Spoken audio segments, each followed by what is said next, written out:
Malaysian തലസ്ഥാനമായ ക്വാലലംപൂരിൽ കഴിഞ്ഞ ദിവസം ആരംഭിച്ച ആസിയാൻ ഉച്ചകോടിയിൽ രണ്ട് പ്രധാനപ്പെട്ട കാര്യങ്ങളാണ് ചർച്ചയാകുന്നത്. ഒന്ന്, നൂറ്റാണ്ടുകളായി തുടരുന്ന തായ്ലൻഡ് കംബോഡിയ സംഘർഷവും മറ്റൊന്ന് മ്യാൻമറിലെ ആഭ്യന്തര കലാപവുമാണ്. ഈ രണ്ട് പ്രശ്നങ്ങൾക്കും ഈ ഉച്ചകോടിയോടുകൂടി പരിഹാരമുണ്ടാക്കാനാകുമെന്നാണ് ലോക നേതാക്കൾ പ്രതീക്ഷിക്കുന്നത്. ഈ പ്രതീക്ഷയിൽ US പ്രസിഡന്റ് ഡൊണാൾഡ് ട്രംപ് ഉൾപ്പെടെയുള്ള 30 ലോക നേതാക്കളാണ് സമ്മേളനത്തിൽ പങ്കെടുക്കുന്നത്. എന്താണ് നൂറ്റാണ്ടുകളായി തുടരുന്ന തായ് കംബോഡിയ അതിർത്തി തർക്കം? അതിന്റെ ഏറ്റവും പുതിയ വാർത്തകൾ എന്താണ്? മ്യാൻമറിലെ ആഭ്യന്തര സംഘർഷം എങ്ങനെയുണ്ടായി? നിലവിലെ അവസ്ഥ എന്താണ്? പരിശോധിക്കാം. സ്വാഗതം ഇൻഡെപ്തിലേക്ക്.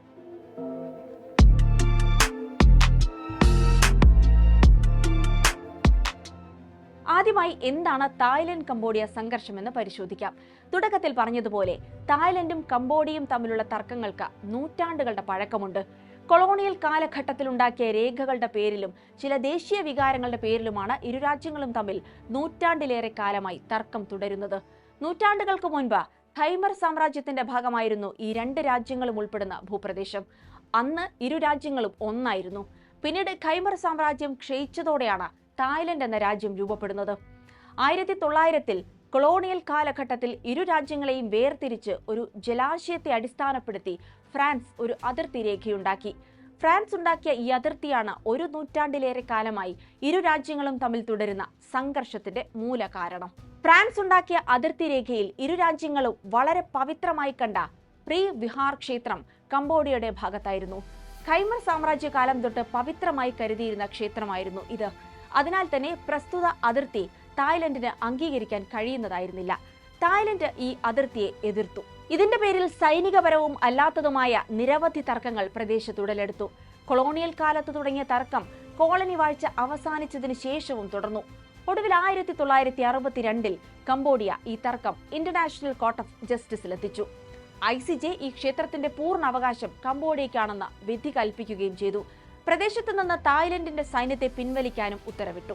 ICJയിൽ ക്ഷേത്രത്തിന്റെ ഉടമസ്ഥാവകാശം സംബന്ധിച്ച തർക്കങ്ങൾക്ക് തീർപ്പായെങ്കിലും പരിസരത്തുള്ള ഭൂമി സംബന്ധിച്ച തർക്കങ്ങൾ ഇരു രാജ്യങ്ങളും തമ്മിൽ പിന്നെയും വർഷങ്ങളോളം തുടർന്നു. 2008-ൽ ഈ ക്ഷേത്രം യുനെസ്കോയുടെ പൈതൃക പട്ടികയിൽ ഉൾപ്പെടുത്തിയതോടെ തർക്കം വീണ്ടും സായുധ സംഘർഷങ്ങളിലേക്ക് നീങ്ങി. 2011-ൽ ഈ തർക്കം കലുഷിതമായി. 2013-ൽ ഇന്റർനാഷണൽ കോർട്ട് ഓഫ് ജസ്റ്റിസ് തർക്കത്തിലിരിക്കുന്ന പ്രദേശങ്ങളും കംബോഡിയയ്ക്ക് അവകാശപ്പെട്ടതാണെന്ന് ഉത്തരവിട്ടു.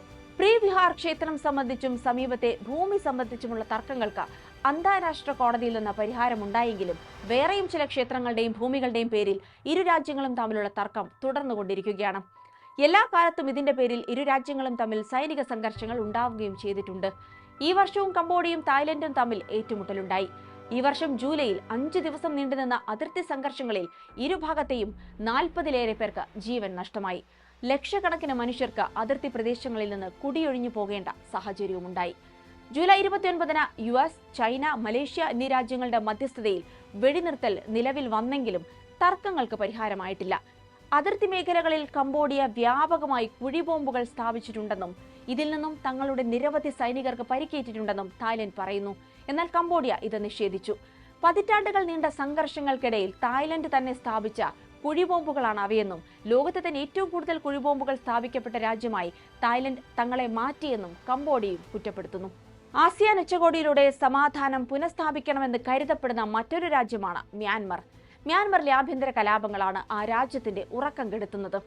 മ്യാൻമറിലെ ആഭ്യന്തര കലാപങ്ങൾക്കും നേരത്തെ പറഞ്ഞതുപോലെ പതിറ്റാണ്ടുകളുടെ പഴക്കമുണ്ട്. അത് പ്രധാനമായും ജനാധിപത്യ സർക്കാരുകളും സൈന്യവും തമ്മിലുള്ള തർക്കങ്ങളായിരുന്നു. തിരഞ്ഞെടുക്കപ്പെടുന്ന സർക്കാരുകളെ സൈന്യം അംഗീകരിക്കാതിരിക്കുക, അതിനെതിരെ ഉണ്ടാകുന്ന പ്രതിഷേധങ്ങളെ സൈനികമായി അടിച്ചമർത്തുക തുടങ്ങിയവയാണ് മ്യാൻമറിലെ ആഭ്യന്തര കലാപങ്ങളുടെ പൊതു സ്വഭാവം. ഇതിൽ നിന്ന് വിഭിന്നമായ രണ്ട് പ്രധാനപ്പെട്ട ആഭ്യന്തര പ്രശ്നങ്ങളാണ് മ്യാൻമറിൽ ഉണ്ടായിട്ടുള്ളത്. ഒന്ന്, 2007-ൽ ഇന്ധന വില വർധനവിനെതിരെ ബുദ്ധസന്യാസിമാർ നടത്തിയ കുങ്കുമ വിപ്ലവം എന്ന പേരിൽ അറിയപ്പെട്ട സമരവും മറ്റൊന്ന് റോഹിംഗ്യൻ മുസ്ലിങ്ങൾക്കെതിരെ നടന്നിട്ടുള്ള വംശീയ ആക്രമണങ്ങളുമാണ്. റോഹിംഗ്യൻ മുസ്ലിങ്ങൾക്കെതിരെ നടന്നിട്ടുള്ള ആക്രമണങ്ങൾ ലോകത്ത് തന്നെ ഏറ്റവും വലിയ അഭയാർത്ഥി പ്രശ്നങ്ങളിലൊന്നായി ഇപ്പോഴും തുടരുകയാണ്.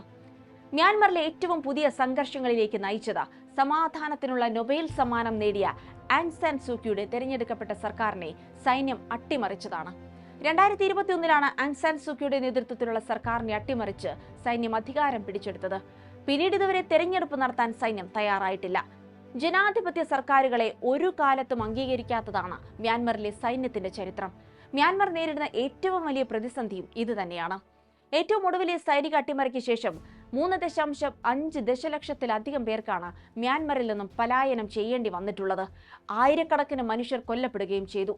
പ്രതിപക്ഷ സംഘടനകളുടെയും ജനകീയ പ്രതിരോധ സേനകളുടെയും ജനാധിപത്യവാദികളുടെയും നേതൃത്വത്തിൽ നടന്ന സംയുക്തമായ പ്രതിഷേധങ്ങളുടെ ഫലമായി ഈ വർഷം ജൂലൈയിൽ പരിമിതമായ അധികാരങ്ങളോടെ സൈന്യം ഒരു സിവിലിയൻ സർക്കാരിനെ മ്യാൻമറിൽ അധികാരമേൽപ്പിച്ചിട്ടുണ്ട്. ഈ വർഷം ഡിസംബറിൽ വിപുലമായ തെരഞ്ഞെടുപ്പ് നടത്താമെന്നും സൈന്യം ഇപ്പോൾ പറഞ്ഞിട്ടുണ്ട്.